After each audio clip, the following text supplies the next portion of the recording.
Assalamualaikum warahmatullahi wabarakatuh. Perkenalkan, nama saya Agus Ardiansa. Saya dari Fakultas FTIK dengan Prodi Sistem Informasi. Dengan NPM saya 25311004. Di sini saya akan mempresentasikan tugas akuntansi saya yang berjudul Siklus Akuntansi. Pengertian siklus akuntansi.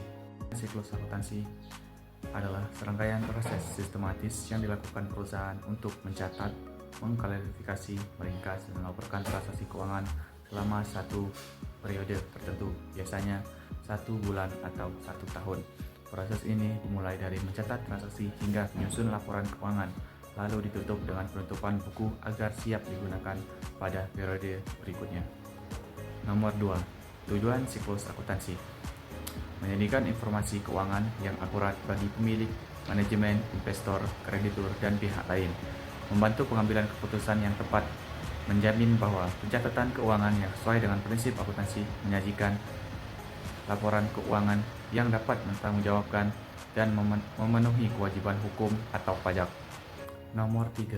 Tahapan siklus akuntansi: identifikasi dan analisis transaksi, mengumpulkan bukti transaksi seperti nota, faktur, kwitansi, atau bukti transfer, menentukan jenis transaksi, apakah mempengaruhi aset, utang, modal, pendapatan, atau beban. Kedua, pencatatan ke jurnal umum. Setiap transaksi dicatat secara kronologis ke dalam jurnal umum menggunakan sistem debit dan kredit. Contoh, pembelian barang secara tunai 5 juta rupiah, debit persediaan 5 juta rupiah, kredit kas 5 juta rupiah. Kemudian nomor 3, posting ke buku besar. Memindahkan data diri ke jurnal, ke akun-akun buku besar sesuai jenis, kas, piutang, persediaan, modal, dan lain-lain. Hasilnya, kita tahu saldo akhir dari tiap akun. Nomor 4. Menyusun neraca saldo. Mengumpulkan seluruh saldo akun berupa besar ke dalam daftar yang disebut neraca saldo. Digunakan untuk memastikan jumlah debit sama dengan kredit. Nomor 5. Membuat jurnal penyesuaian. Penyesuaian dilakukan pada akhir periode agar catatan sesuai dengan keadaan yang sebenarnya. Contoh, beban yang masih harus dibayar, pendapatan yang masih harus diterima, penyusutan aset tetap. Nomor 6. Menyusun neraca saldo setelah penyesuaian. Setelah penyesuaian, dibuat kembali neraca saldo yang telah diperbarui agar lebih akurat. Nomor 7. Menyusun laporan keuangan. Tahap ini adalah hasil akhir dari proses akuntansi.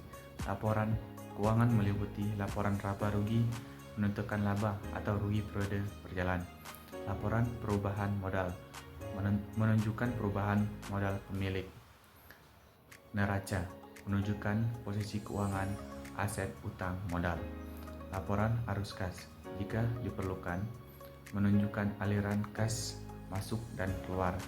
Nomor 8. Membuat jurnal penutup.